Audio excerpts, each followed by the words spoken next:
Stanley stood for a long time in one spot. It's part of a game. He likes to see how long he can go without dying. So far, he's doing excellent. And if he just stays right where he is, I'm sure he'll keep up that good momentum. Let's observe the genius at work.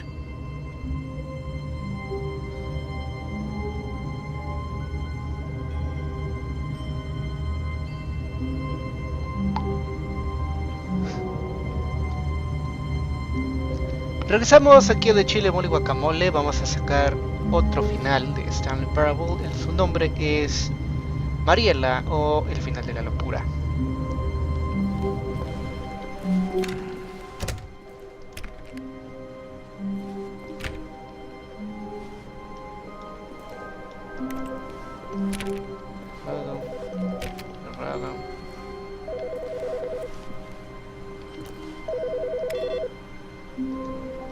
Vaya, ahora no está haciendo su diatriba el narrador.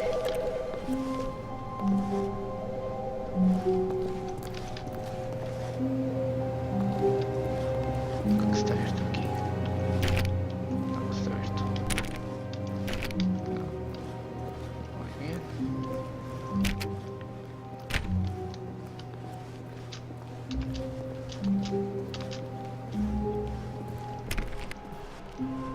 Un poco.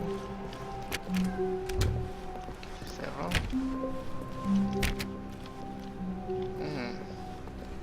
When Stanley came to a set of 2 open doors, he entered the door on his left.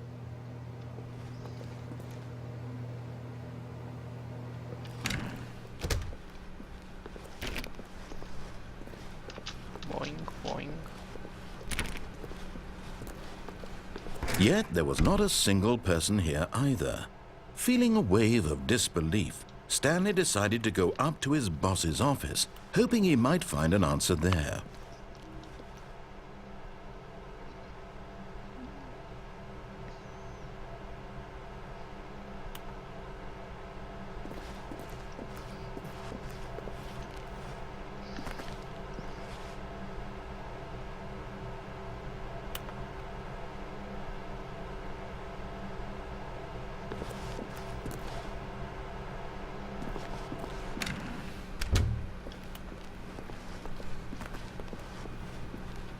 Coming to a staircase, Stanley walked upstairs to his boss's office.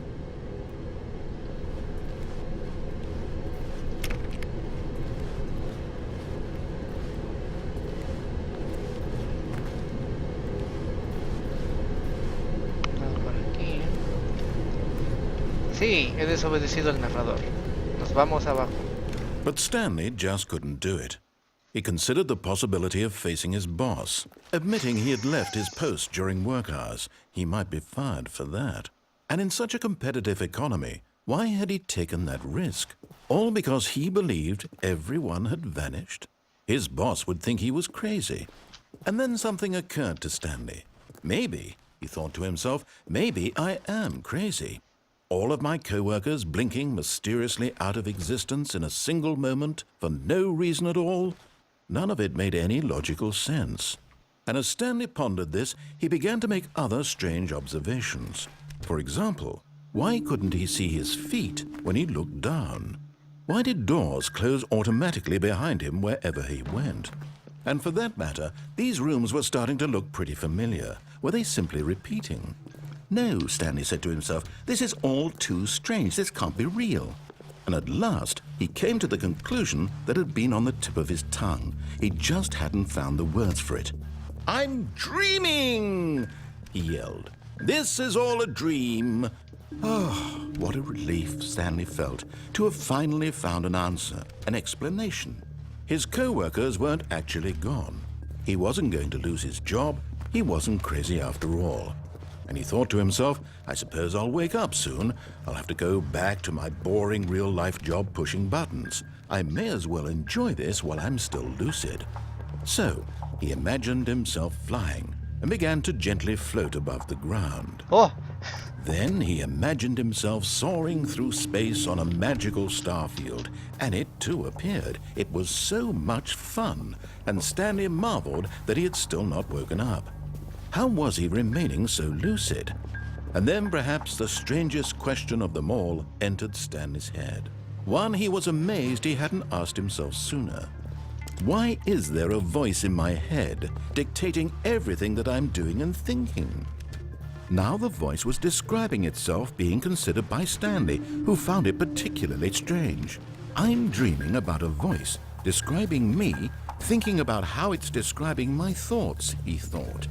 And while he thought it all very odd and wondered if this voice spoke to all people in their dreams, the truth was that, of course, this was not a dream. How could it be? Was Stanley simply deceiving himself, believing that if he's asleep, he doesn't have to take responsibility for himself? Stanley is as awake right now as he's ever been in his life. Now, hearing the voice speak these words was quite a shock to Stanley. After all, he knew for certain, beyond a doubt, that this was in fact a dream. Did the voice not see him float and make the magical stars just a moment ago? How else would the voice explain all that? This voice was a part of himself too. Surely, if he could just... He would prove it. He would prove that he was in control, that this was a dream. So he closed his eyes gently, and he invited himself to wake up. He felt the cool weight of the blanket on his skin, the press of the mattress on his back, the fresh air of a world outside this one. Let me wake up, he thought to himself.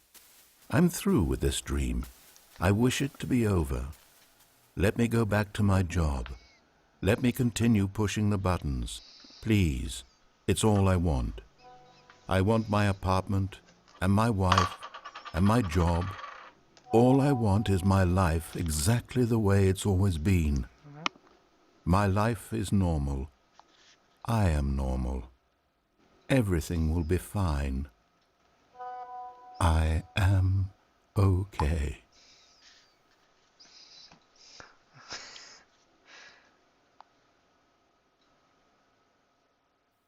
Stanley began screaming. Please, someone, wake me up. My name is Stanley. I have a boss. I have an office. I am real. Please, just someone tell me I am real. I must be real. I must be. Can anyone hear my voice? Who am I? Who am I? And everything went black.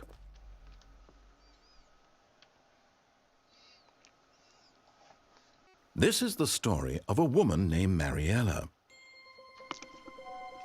Mariella woke up on a day like any other. She arose, got dressed, gathered her belongings, and walked to her place of work. But on this particular day, her walk was interrupted by the body of a man who had stumbled through town talking and screaming to himself, and then collapsed dead on the sidewalk. And although she would soon turn to go call for an ambulance, for just a few brief moments, she considered the strange man. He was obviously crazy. This much she knew. Everyone knows what crazy people look like. And in that moment, she thought to herself how lucky she was to be normal. I am sane.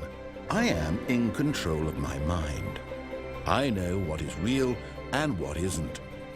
It was comforting to think this, and in a certain way, seeing this man made her feel better. But then she remembered the meeting she had scheduled for that day. The very important people whose impressions of her would affect her career, and by extension, the rest of her life. She had no time for this, so it was only a moment that she stood there, staring down at the body. And then she turned and ran.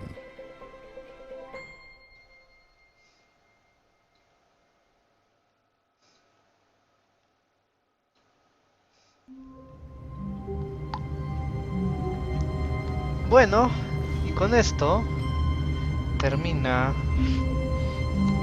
el final de Mariella.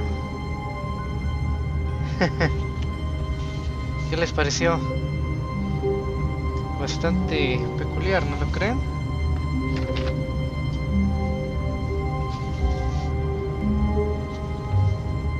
bueno, y fíjense que tenemos una sorpresa.